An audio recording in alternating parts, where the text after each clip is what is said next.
want to be someone who really is an encourager, encouraging and motivating people to reach for their best version of who they're meant to be.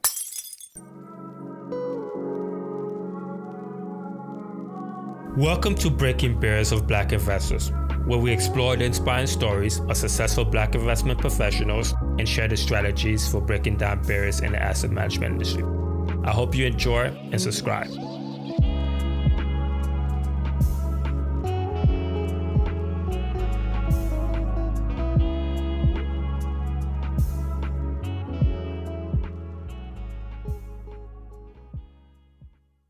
In today's show, I welcome William Huston, founder and chief investment officer of Bay Street Capital Holdings, an investment advisory firm with over $500 million of asset under management.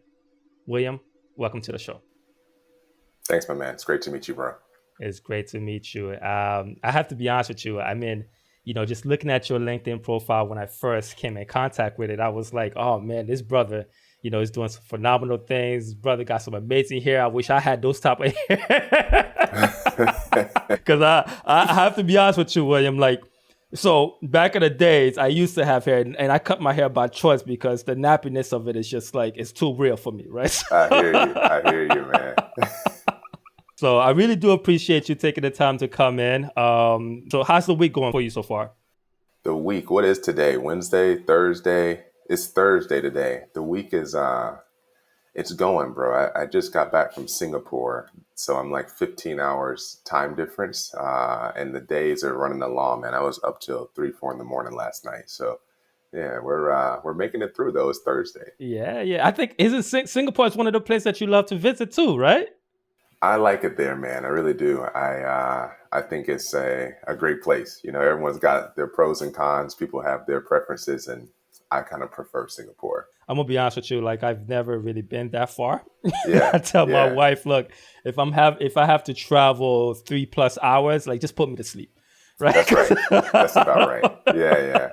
All right. Well, William, I want to really take the time to highlight your journey and start from the very beginning where it all started from you. I know that you grew up in Harvest, Alabama, which is a small town of about 6,000 people.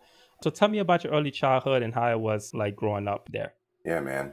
My childhood was great. I had 2 very supportive parents. Both my parents were teachers, and both my parents' parents were teachers, and their grandparents were all teachers. So I came from, 4th generation of educators.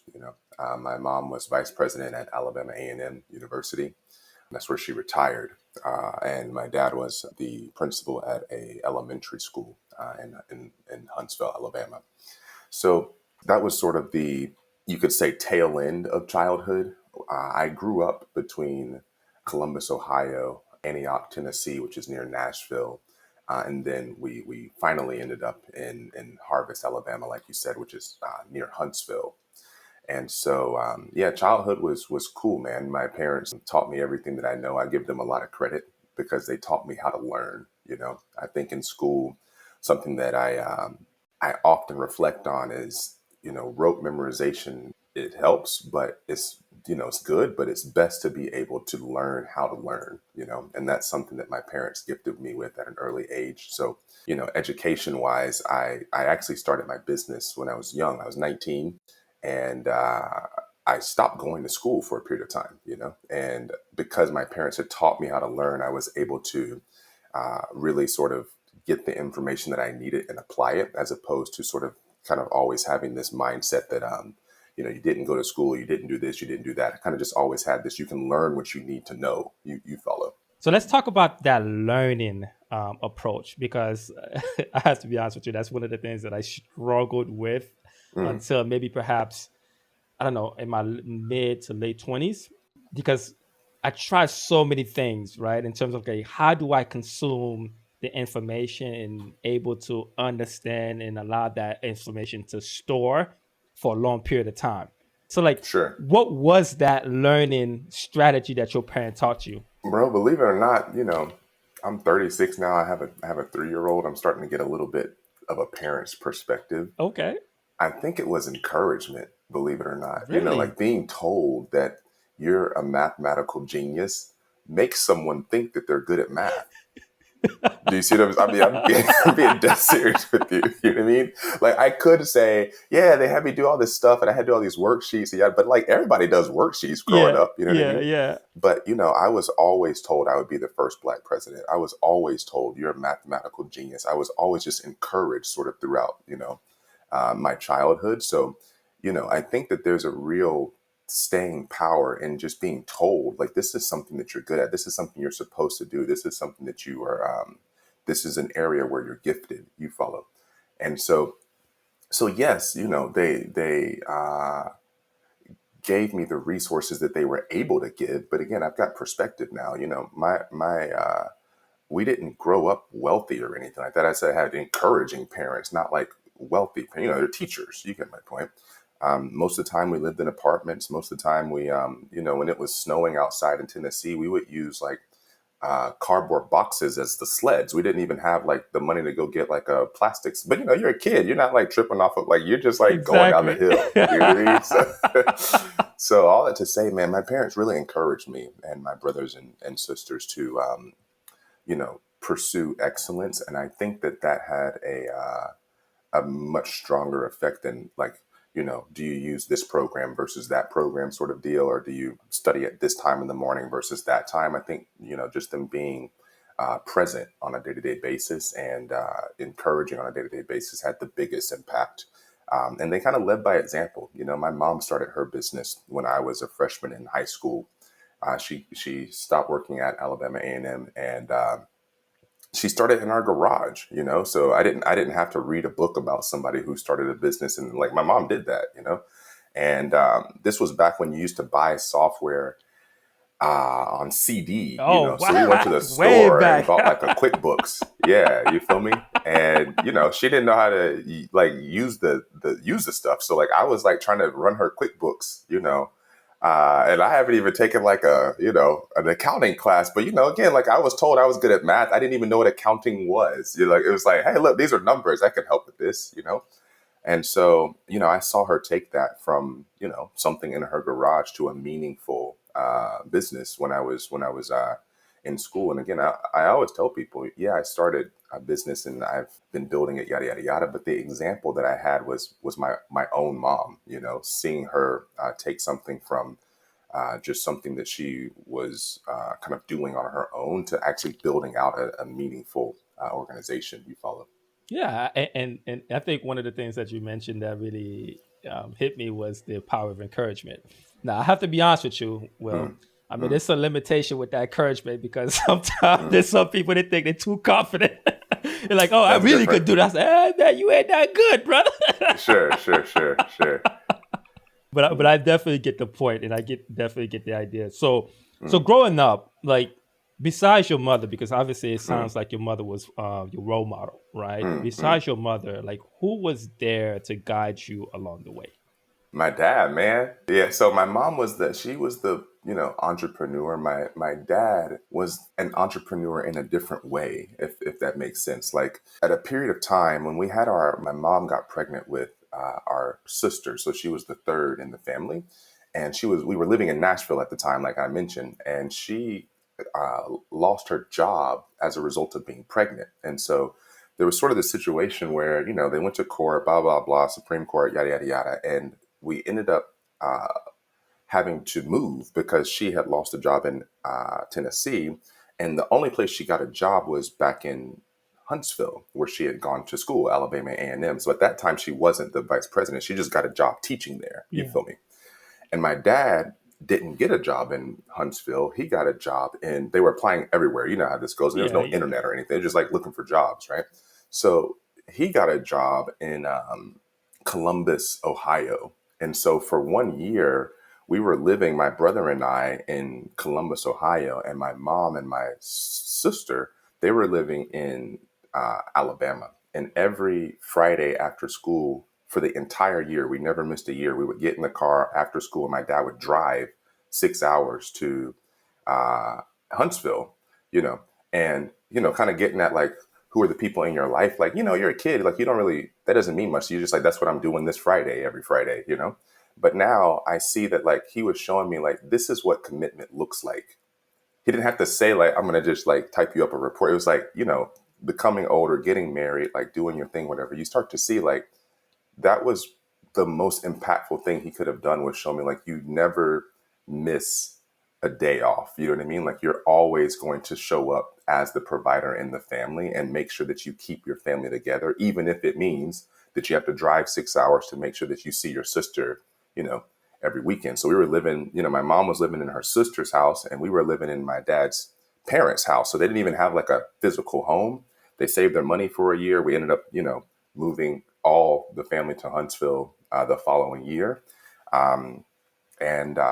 Again, I look back at that and I say, oh, this was, he imparted me with something that was a lot more than a conversation we could have had like over breakfast, or, you made a mistake, let me give you this like tough conversation, because I saw by example, like, this is what it looks like, to stand behind your words and to do what you say you're going to do and to be a man in your family. You feel me? Yeah, that is powerful. Unfortunately, my wife cannot hear that part of the story, right? I'm gonna tell you why, man. Okay, so I'm coming from South Florida, like Fort Lauderdale, Miami area, and she Yeah, was living in Jacksonville, and that's 5 hours away. sure. I called, I said, "Hey, baby, I ain't driving 5 hours no more. Listen, we're gonna have to figure it out." And that was like a one in a month time thing. I said, look, man, we're going to have to figure it out. It's either you're going to have to fly or we're going to have to Sure, call it a quit. Man, boy, I got in trouble for that. But I tell you what, look, when this episode is being played, I'm going yeah, to skip yeah. this part. That's hilarious. Yeah. That's definitely commitment. Mm, Okay, so now leading towards the time when you wanted to go to college. Now, obviously, I know that you come from a household of highly educated parents, mm, and at some time, that could be a lot of pressure in terms of like, selecting a university to attend or the mm. degree to pursue. Like, what was the thought process in making that decision? Man, I was a bit unclear of what I wanted to do going into college, because I had good grades. I was average at a lot of things, but I didn't necessarily know, what I wanted to do. So college for me, my mom was one of the first African American female on the board at Georgia Tech. So they wanted me to go to Georgia Tech, Um, I wanted to be a piano player at the time. I said, I'm going to go, I wanted to apply to Berklee School of Music, and I wanted to like mess around, the greats. And so, and I was, the problem was I was actually a good piano player, you know what I mean? So you kind of have this issue of like, yeah, I could do that, but like, I could also do this sort of thing. And my parents were like, piano players don't make any money. You're not going to do that. And I was like, but I don't want to really, you're young. Like I was like, I don't really necessarily know what else I want to do. And so college for me was kind of messy, man. Like I said, I dropped out after technically my sophomore year, but also technically my freshman year, because I graduated high school early. So I went into Georgia Tech with like, I was a sophomore as a freshman. And I think that sort of led to some pain points for me, because I didn't have a good network of like peers that were in my year. And I didn't really have a network of peers that weren't in my year, because I didn't have any of the classes of the people in my dorms. And in the classes I did have, I wasn't living in their dorms. And so I was kind of like isolated to a certain degree, even though I was like on campus with the students. And Georgia Tech is a big school. And I had come from a small, town, and I went to three different high schools. So even in high school, I didn't really like connect very well in high school the way that you typically would when you've got like 4 years to mess around with the same folks. So the end of my freshman/sophomore year, my dad became disabled, and in Georgia, if you work for a year, you get in-state tuition. So I kind of made the decision, I'm going to work for a year, get in-state tuition, because in the back of my mind, I was like, if I pay for my own school, then I can play piano. You see, and if I get in-state tuition, it'd be cheaper. You see what I'm saying? So this is sort of like decision making kids make. And I read that book, The 4 Hour Work Week, as I was trying to decide like what am I going to do for a year. And I just decided, man, I was going to get into the call center industry because in a, kid mind, I was like, I'll get a client, I'll have the call center do all the work, and then I won't have to work. So you see it, like that was literally the decision making process. And hired a lady out of the Philippines and ended up building that business out. And that was what I did for the first 14 years. And during that time frame, I was in seven other colleges, so I went to a total of 8 universities just trying out, like, do I want to do this? Do I want to do that? Do I want to do this? Do I want to do that sort of deal? So it took me quite some time to actually graduate, because I had no clue really like what it was that I wanted to do. And the stuff that I enjoyed doing wasn't necessarily like taking me towards a degree. I was just studying all sorts of stuff, so I have a degree in general studies because I literally was just absorbing all sorts of just random information from all sorts of places, you see. And so that was my path, man. Hindsight 2020, I would have done it slightly different. I would have tried to connect more in college. I think that's a place where you really can build meaningful relationships without the burden of like, I got to pay my mortgage at the end of the month sort of deal. But I didn't have that perspective back then. So, if I were to do it all over again, I would take the path of, sure, get in-state tuition, but also kind of stay the path and just finish out at Georgia Tech would have probably been what I would have done. Just because I think that one thing that took me so long to get Bay Street up and going was I really didn't have a network of people. I kind of like had a vision and an idea and a desire, that sort of thing. But it took a long time to like build a trusted group of people who said like, we want to move with you this Mhm. direction. You feel me? And I could have done that in college, to be honest. Of course, of course. Mm, And for me to provide some insight to the audience and allow me to do so is mm, for those that may not know, when Will say that he was good in piano, I mean it's actually an understatement. Like he was pretty damn good. Right?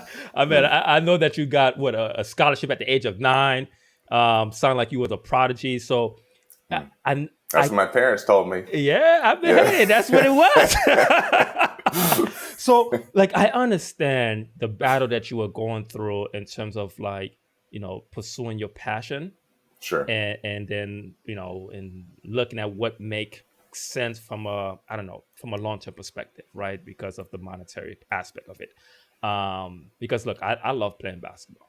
And when I torn my Achilles, I was like, oh man, like I still want to play, but damn, I'm Yeah. good academically, but damn, I want to play too. You know what I'm saying? Yeah. Yeah. So Yeah. so that back and forth, like I don't blame you. I don't blame you on that part.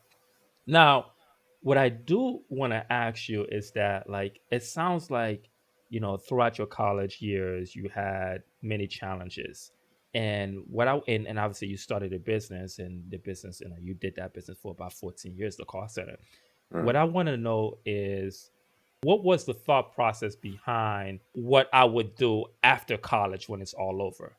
Yeah. It never really played out like that, bro. Like, I didn't even know that I was going to start a call center really. Like what I really was doing was I hired one person to make phone calls, and then that turned into 2 and into 3 and then the 4. It wasn't as if I was like, I'm going to actually spend a long time doing this. It was, I'm going to work for a year so I can get a tax return so that I can reapply to Georgia Tech as an in-state student. I didn't really have this real business plan or whatever to say, this is how you build it. I didn't read a book on how to build call centers or anything like that. I was just, you know what I mean? Like, the location and all. I mean, you gotta have perspective, man. This was before WeWork and Upwork and all those like third party web. This was like the wild west of the internet where like SEO was popping off. Like there was all this like random, like, how do you get your stuff to rank and how do you. This was back when like you could buy like 100, 200 websites and then like just show up on the first page by just sheer like keyword matching. You know Yeah, what I mean? So yeah. like bestpodcast.com, ultimatepodcast.com, and now you show up for all the podcasts. You see what I mean?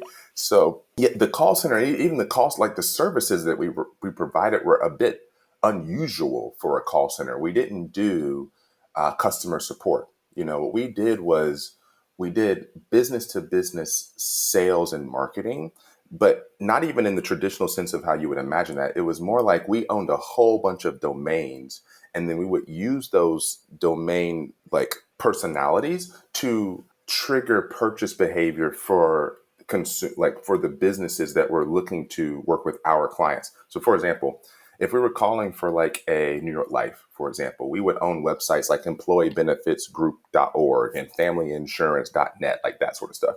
We say, hey, this is William from employeebenefitsgroup.org. I'm calling to do a survey and see what you like or don't like about your 401k.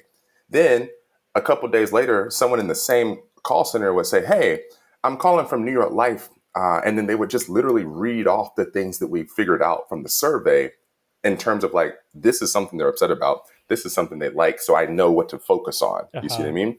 And then they would say, yeah, I really am upset about that. I just did a survey. Yes, just the same company, bro. You see what I mean? But again, you see what I mean? So, I mean, we were doing stuff like that and we were coming up with all these like sales strategies, you know, and what that, so, you know, that was sort of the skill set that was developed over time because there was a whole, just a lot of, you know, iterative failures that led to having a general awareness of like, how does the internet work top of funnel all the way down to making a decision, you see? And how do I make sure that from a law of large numbers standpoint, I can get the impressions that we need and the touch points that we need to be able to call a client and say, hey, look, you pay us this much, we're going to do this, and this is the outcomes. Mm-hmm. Because numbers, you see what it kind of back to the numbers thing, you see what I mean? And so yeah, man, it's kind of a weird process, but that is also sort of the backbone of Bay Street. You know, what we have is a sophisticated marketing engine. All of our clients are inbound clients. They find us on the internet because of that 14 years of work where we were helping other big insurance companies and investment firms be found, you know, through all of our creative approaches to, you know, attracting clients. You Of course, follow. of course. And many may not even know that behind everything, right? From Mm, either investment firm or law firm, that is the base concept behind like growing a business, right? Understanding your clients, understanding the value that you're providing their clients, understanding mm, the problems and how to solve that problem, right? mm. And then how to package everything up to make a great proposition. Obviously, you developed the skill set sales, right? Sales and marketing. How did you exactly get into the investment industry? Because I know that you said that you know basically was something that you were thinking about it, but what led you to actually jump into the investment industry specifically? So one, I got married, kind of like what you said. So I was living in the Philippines for a big chunk of the year during that 14-year period of time, right? I took my wife over there once we got married, thinking that she was going to love it as much as I did. You know what I mean? And that was not what happened. And so, you know, I kind of had this sort of like crisis moment where I wasn't really quite sure, like, I'm not going to set up another business. You know what I mean? I was like, you know, you kind of have this like, maybe the next one won't work, or, you know, you get my point. Mhm. And fortunately, we had kind of found this niche in working in the financial services sector. You know, we made phone calls for real estate and debt collecting and all sorts of random stuff like, uh, but we had the majority of our clients that were like, you know, actively renewing contracts on a year-to-year basis in the financial services space, you know. Mhm. And so we were always adjacent to like managing the money. We just weren't responsible for. We were responsible for convincing the other people to move to the firms, you know.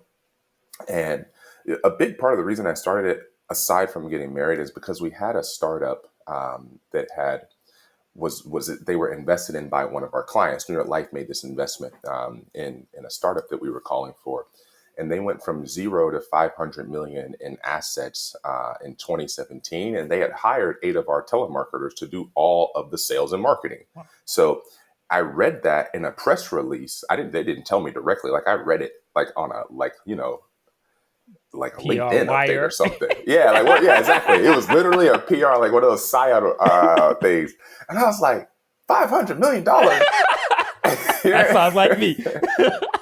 Yeah, man. And I called a buddy of mine, and I was like, hey, man, how much do you make on $500 million? He ran a hedge fund, and he said, "What's the product?" And I says, I was doing a favor for New York Life. They asked us to call for this startup, and they're our biggest client. I say yes, you know what I mean? Mhm. And I said, "It's a 401k client." He said, "They probably make three and a half on that." And I was like, "Bro, they paid us 100 grand and they made $3.5 million." Mm. And then my very next question was, "How much does it cost to start an investment firm?" You know? And so that was the transition, man. We took the infrastructure that we had. I guess a little more context. I started that business again when I was really young. So at that age, man, you got a lot of energy. You got a lot of like just you don't know what you don't know sort of deal. We were working in the middle of the night. Like, yeah, I owned it, but like I was like on the phone with these like with my like friends. You see what I mean? So this was like became an issue as I got older in life because the majority of the employees were women. The majority of them had kids, and you're working in the middle of the night. You got kids you got to take care of, so you're not really sleeping on the right schedule.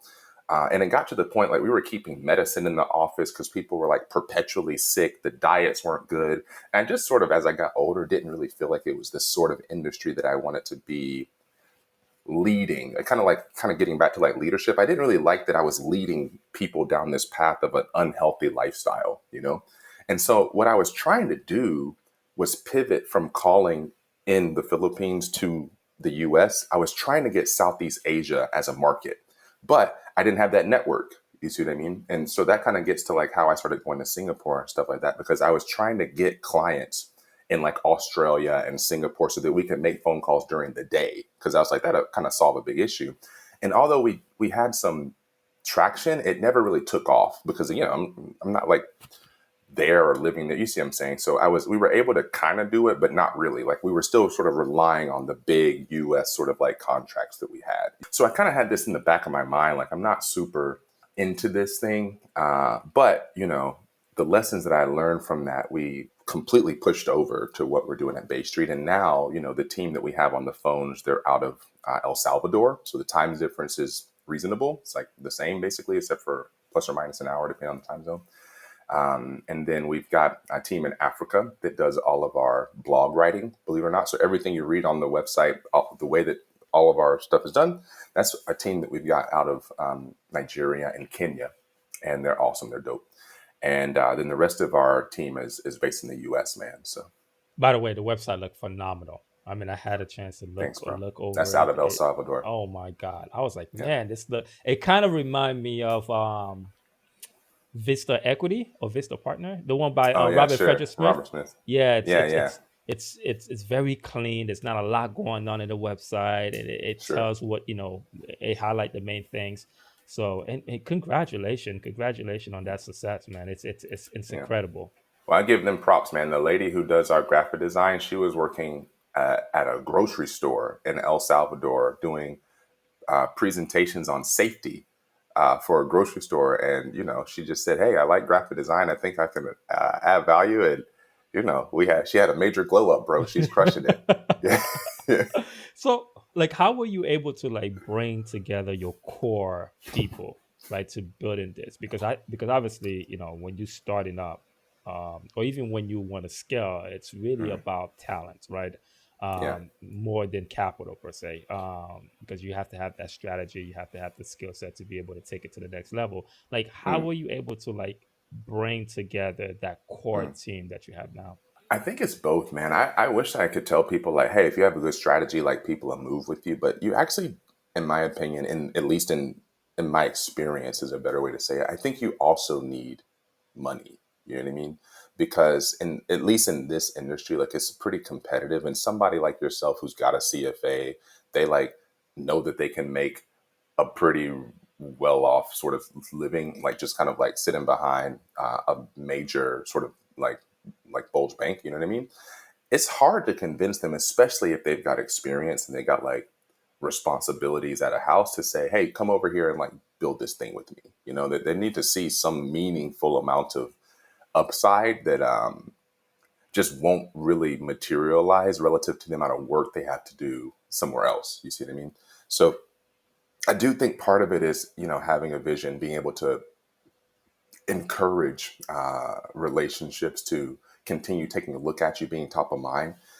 all the people that work at Bay Street, they're people who I knew for several years. Well, most of them are people who I knew for several years before they joined the team. Especially the people in their like late 30s, early 40s sort of deal. They didn't just like say I'm applying for a job and I'm leaving this situation I got. You know what I mean? Uh, I would say, you heard like always be closing is sort of a real thing. Like always sort of be in a mindset of expressing what it is that you're doing in a way that people can be educated. Because I think when people make decisions, if they're informed decisions, they have a bit more confidence behind what they're deciding to do. And even if it means, a lot of folks, like I said, spend 2-3 years of watching one another and then saying, hey, I think the timing's right. You got to have the right team. Yeah, but you also have the right time. There's been a handful of situations where we've hired great people, but like the timing was off, like there just wasn't the right time for us to be able to really allow them to execute like in a way where they were going to be able to be successful in the sort of framework that we have so far. We still have a couple of things that we need to build before that would have been like the right timing. You see what I mean? So yeah, man, that's part of it. Real quick, we hope you're enjoying the episode and your support would mean the world to us. If you find value in breaking barriers of Black investors, we kindly ask you to take a moment to rate and leave a review on your preferred podcast platform. Your feedback not only helps us improve, but also encourage others to join our empowering community. Thank you. So like, what is the ultimate goal of the firm right now? Because I mean, you've been building the firm for quite some time now, like, and you've crossed some, obstacles and you overcame them. Like, what is that goal that you're trying to reach, at least within the short term and long term time frame? Ultimate goal, man. It's short term. We've got projects that we're working on as a team. Like I like executing on projects. We've got this hotel fund. We're building hotels in Portugal. I want to see those hotels get built. We kind of had this. We had this thesis a couple years back that there was enough space in the marketplace for a brand of hotels that kind of cater to the next demographic of like the next generation of travelers. And in the U.S. particularly, $972 billion a year is spent on leisure travel. And of that, the Black population spends 109 billion, but Black hotel owners only are getting less than 1 billion of that 109. So sort of looking at the money being spent, like 972 being spent, Black people are spending 109 and Black owners are getting less than one. You just kind of feel like, seem like there's room. You see what I mean? And so, originally we were just kind of going after this, like, let's build this thing and kind of go the like Panda Express route. Like everybody knows Panda Express is a Chinese American family, but if you like the food, you go eat there. So same sort of thought, like let's build this thing, sort of focus on our demographic. And again, we knew how to do that because we've been doing the marketing for so long. So we know how to target a specific customer. You see what I mean? And so we ended up buying a spot in LA, and then we bought another small hotel up in South Lake Tahoe.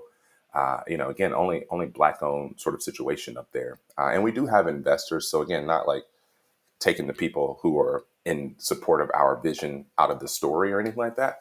But again, sort of expressing the thesis of like what was it that we were trying to do that led us to saying, let's sort of, build a recognized brand so that when I say like, hey, where are you going to stay? Say I'm staying at Rest Haven, like it's Black owned thing. You see, like that's kind of what we were going for initially. And where that sort of ended us up was we were able to put a bunch of like public-private partnerships together where local municipalities are providing grants for us to build these properties. So for example, the properties that we're building in Portugal, we're receiving grants of 45 to 55%. So we're only paying like half price for everything that we build, and we've currently got 4 of those going on right now.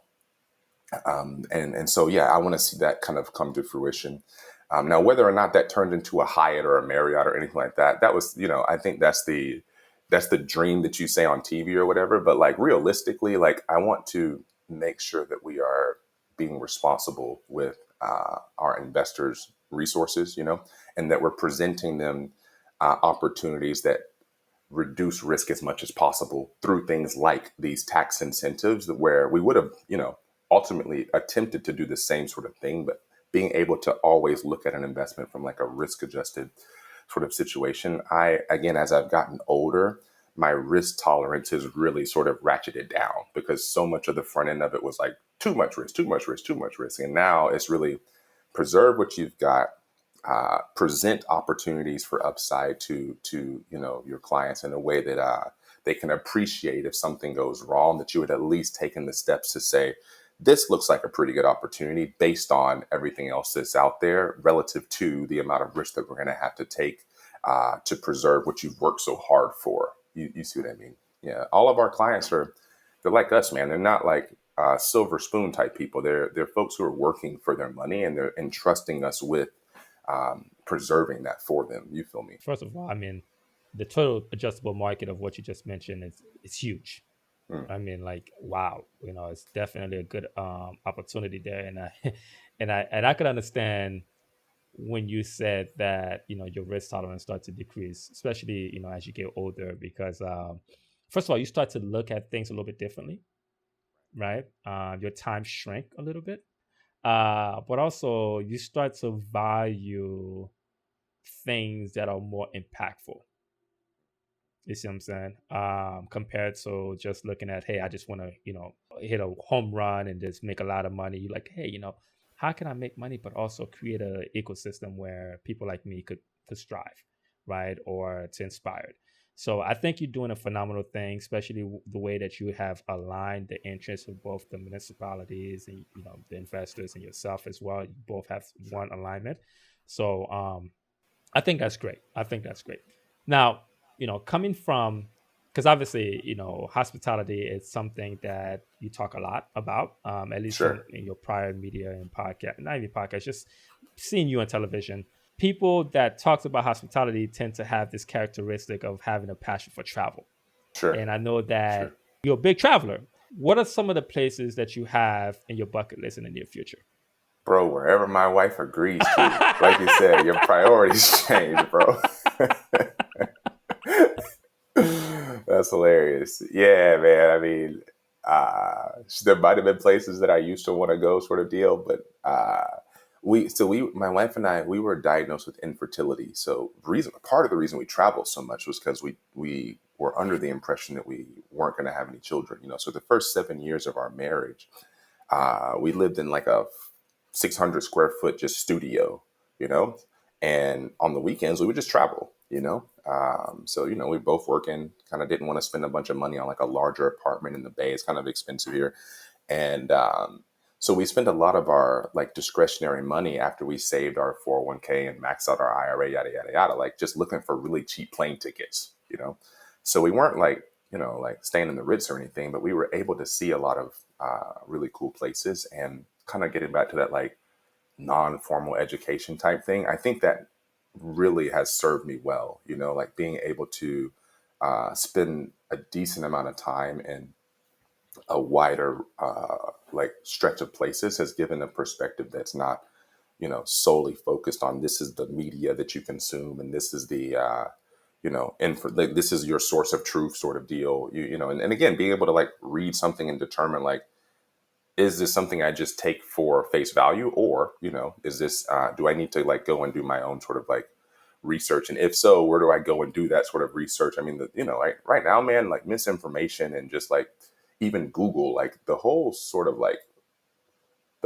situation is kind of a mess, and you see that I think most clear when people haven't moved from their spot.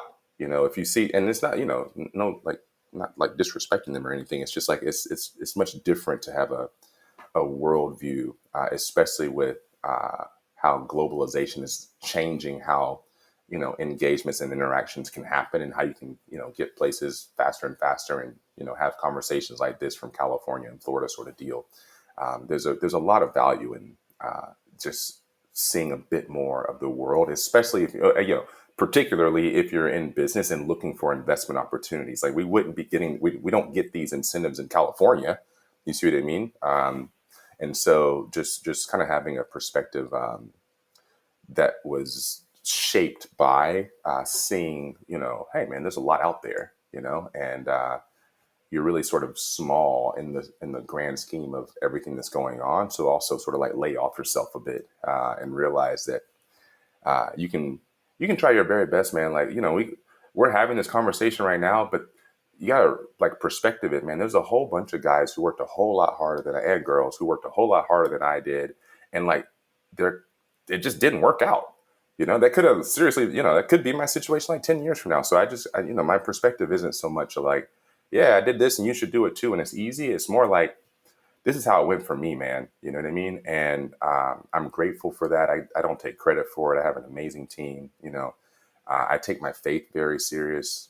So I think that, at the end of the day, this is sort of the responsibility that I've been given. And what that looks like tomorrow, I don't know. That's why it's kind of hard to answer like in the future question, because whatever the future holds, man, like I want to make sure that I'm doing the best I can to show kind of what you said about the money thing. Like regardless of whatever that's happening, like I want to be someone who really is an encourager, encouraging and motivating people to reach for their best version of who they're meant to be. How that materializes, whether it's through a call center or through Bay Street or if something else pops off, you get my point. Like that's not so much that like the vehicle I'm not so much focused on as much as I am my role when we cross paths with one another. You Mm-hmm. feel me? And by the way, that's a blessing that you have a 3-year-old. I mean, that's a blessing, man. Because one of my wife's biggest fears is not being able to have a child, Mm, right? And one of my mm, fear is not being able to pass on, what I've learned to someone like that, mm, that I brought into this world, right? So I could mm, mm. imagine the emotion that you and your wife went through when you find out your wife was pregnant and then now you have I don't know, a son or a daughter. I'm not sure which. So boy, man, he was wild. I'm surprised he hasn't run in here yet. Oh man, that's a blessing, man. So let me ask you a question though, because like Yeah, I tell my wife, I said, look, honestly, I would prefer to have a boy first yeah, because it's hard to have a girl first. yeah, Like, yeah, yeah. what is your preference and what was your wife's preference? So since we didn't know we could have kids, we were surprised Hmm. when we went for the checkups and all of that. We didn't really necessarily care what it was. We were just sort of like along for the ride. We were like, this is wild. You know what I Yeah, mean? yeah. And, you got to have like perspective. Like all of our friends were having kids. And two, like we have friends they were pregnant when we were pregnant and they have 4 kids. We still have the same one kid. Like our son's 3. How you got 4 kids and he's 3? Like I'm confused. Like, you know what I mean? Like, we're just like, something's going wrong. And, our parents were like, why aren't y'all having kids? And blah, blah, blah. It's like this sort of thing. So there was a lot of just like, not shame, but kind of like, like doubt there. Like, why is it like this? And that's kind of what I mean. There's tons of people, man, who they had that experience for 7 years and they didn't have kids like we did, man. Like, they Yeah. didn't do anything wrong. Like, this is, And so life is life, man. Like it's just this, it's not something that you can really sort of kind of dictate, And so, yeah, man, back to like whether we wanted a boy or girl. I didn't know that I had a preference until they said like you're having a boy, and then my wife was like, "You like walked out of that place." She's got like pictures like I was walking like super tall, and I had like a, you know what I mean? And funny thing is, I think like every marriage is different. I think my wife is also glad that we had a boy because I like kind of what you said. Like first parents, it's a little easier, I think. Well, it's different, man. Like there's pros and cons. Like, but our son is pretty easy to deal with in the things that we know how to handle at this stage of our lives as parents. That I think we would have struggled a bit more, and perspective. My hunch is that once he gets a bit older, the conversations that I just think I have a bit more perspective of how to deal with a boy personally. And for my wife, she came from, she has 4 siblings, so family of 5, but she was the oldest. And so I think kind of just like the responsibility of being the oldest, we're sort of like kind of geared towards raising a boy. And so, yeah, that's kind of, I don't know, if that's a clear answer, but I'm happy. I would have been happy either way. And I will also say we had a really good name for a boy. So like we named him Josiah Thunder. So like he has a cool name. You know what I mean? Like we had a good girl name. Like so it's funny. Like if we get pregnant again, like we kind of want to have a girl because at the moment we have a really good name. You know what I mean? So we're like, well, if we have a boy, like the name is gonna kind of like be a coin cost. Like we don't really have like that perfect name. You know what I mean? But like yeah, it was a beautiful gift, man. I mean, so we named him Josiah Thunder after that Bible verse that says, "You loved righteousness and hated lawlessness." It's in Hebrews, referring to Jesus. It says that he loved righteousness and hated lawlessness, and so God called him the son as a result of loving righteousness, hating lawlessness. And Josiah was a king who turned his face to the Lord. And it says no one ever turned their face to righteousness like he did, you know. And then the sons of thunder, James and John, it was a nickname for James and John who hated sin. So his name means to love righteousness and to hate sin. So just, and again, I think he can grow in that, sort of name, and it's impactful. His name means so much to my wife and I as his parents that, like I said, if he would have been a girl, like we got a good name for a girl, but if we have another son, like we got problems because we're not quite sure how to get like that strong of a name. Like it hasn't come yet. But whereas when you can't have kids, you kind of just like fantasize all the time. So you're like, if we had a son, like what were you like that sort of thing? And if we had it, so we always had like a name queued up for like boy or girl. But we're not ready for a second boy yet. If we get another boy, we'll have to really put our heads down and like, take a vacation and get some like outside open air sort of thing and figure out like, we need to make sure that he's got the same sort of setup. You feel me? Yeah, I tell you what, I love listening to the meaning behind someone's name because Yeah, believe it or not, sometimes it tells you a lot about that person's character, right? exactly. Yeah. So like, I mean, that's incredible. That's incredible. Yeah. What other things do you enjoy doing when you're not working? My wife and I have recently got into ping pong. So we play a lot of ping pong. When I say a lot, like we are playing ping pong every now and then. I've also recently got into surfing. It's some stuff you see like when you're growing up, you're like, that looks really cool, Uh-huh. And then one day you're like, I'm about to go surfing, and and again, this is something I should have done in like my early teens, 20s, because now I'm getting in a wetsuit. I'm like, 20 pounds bigger than I was before we had kids. And my belly's all like dad bod. And I'm just like, man, you really should have, you should have tried this like 10, 15 years ago, my shoulders are sore and I'm doing, but it's super fun. I'm not good at it, but, kind of back to, it's something I enjoy doing, and I like taking our son to the ocean. He loves the water. He's the type of kid, like he'll run at the ocean, the wave and knock him over. He's like rolling and he gets up and he like starts screaming at the ocean and just runs at it again, like he's a super cool kid, man. And so, I have this like sort of desire in life, like as we get older, to just be able to like go to the beach, sit down with him and my wife, just sort of like, just share, you know what I mean? Like sit, listen to what he's doing, listen to what I'm doing, like go out in the water, do that sort of thing, and have my wife tell us the shark's gonna eat us and come back safe, like that's the vision, man. That's the dream. What's funny? It's like whenever somebody tells me anything about surfing, the immediate place that I think about is California. Sure, Right, I sure. don't hear nobody else down south or in the Yeah, East Coast surfing. So, yeah. I actually learned to surf in New Jersey, believe it or not. what? Indoors, I went to this place called American Dream. It's this new mall that they built out there, Okay. and they have indoor surfing, and you get basically like a 2-hour session with like a coach, Mhm. and every 60 seconds like a new wave comes, and I got so many practices because like when you're out in the ocean, like it's hit or miss. Like if there's Exactly. something coming and you don't know what you're doing and you can't see through the water, and you actually are kind of like, there's a lot like information overload. But in an indoor swimming pool, like if you want to learn how to surf, like go to New Jersey and do it, because you can see through the water. There's nothing in there. Like you have a clear sense of like how deep you are. You're not worried about like scratching your feet on the coral or anything like that. So you can learn probably like 2 or 3 days if you go up there, as opposed to like prior to learning, I was going like once or twice a year and I wasn't making much progress. You know what I mean? Mm. Because like I'm not doing it that much. And even when I am doing it, it's just not enough. It's not enough shots at goal. You feel me? Yeah. So before we wrap this up, I have a final question, and I usually ask this question to my guests. Now, I know that you said that one of the things that you want to leave behind is be an encourager. Like Hmm. outside of that, like what legacy do you want to leave when it's all over? Legacy wise, I want my son to think that his dad was loving of him. I want to be remembered as his dad, not necessarily as like a guy who was like working or something, you know? And that's not an original thought, just for full transparency. I met this guy who was relatively well off and his dad died young. His dad like died when he was young, I mean, you know?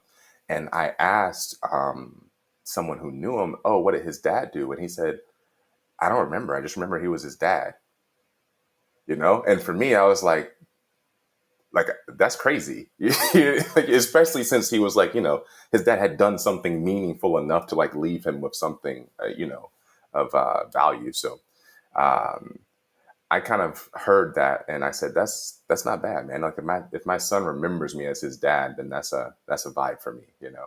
You know, if your wife says like I remember him as my husband, like that means a whole lot more than like, you know, he was doing his thing in Fort Lauderdale, I was doing my thing here, yeah. Like, yeah. So for me, man, that's what I want for my family. In terms of everybody else, I'm not super uh, keen to worry. Like, you know, I don't really have a perspective on, you know, if somebody else remembers me as much as just like, I don't like even remember me. Like, you know, I think we live in light of, well, at least I try to live in light of eternity. So, you know, I believe that I'm an eternal, you know, I'm eternal. So I'm not gonna need to be remembered because everybody will have complete memory of me, you know, both my internal and external life. So uh, I don't really, I guess, think in that sort of like termination sort of mindset. But you know, in the meantime, once I pass away from this life and my family has not, I think that's what would be most important to me. You know, and if I could do it all over again,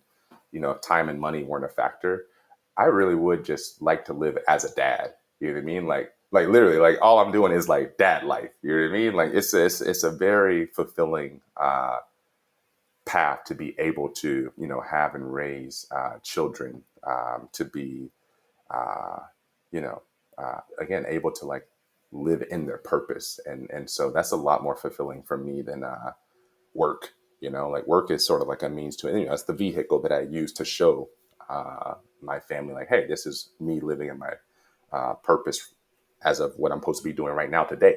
You feel me? Yeah, Yeah. that was well said. Well, William, I want to thank you for taking the time to join us in this episode. I think that is going to be impactful for many. Thank you. Thank you, bro. I appreciate you, man. It's great to meet you. You as well. Thank you for joining us on Breaking Barriers of Black Investors. If you enjoyed the show, please take a moment to rate, review, and subscribe to our podcast. Your feedback fuels our mission to empower and uplift our community. Help us spread the word by sharing our podcast. Thank you for listening.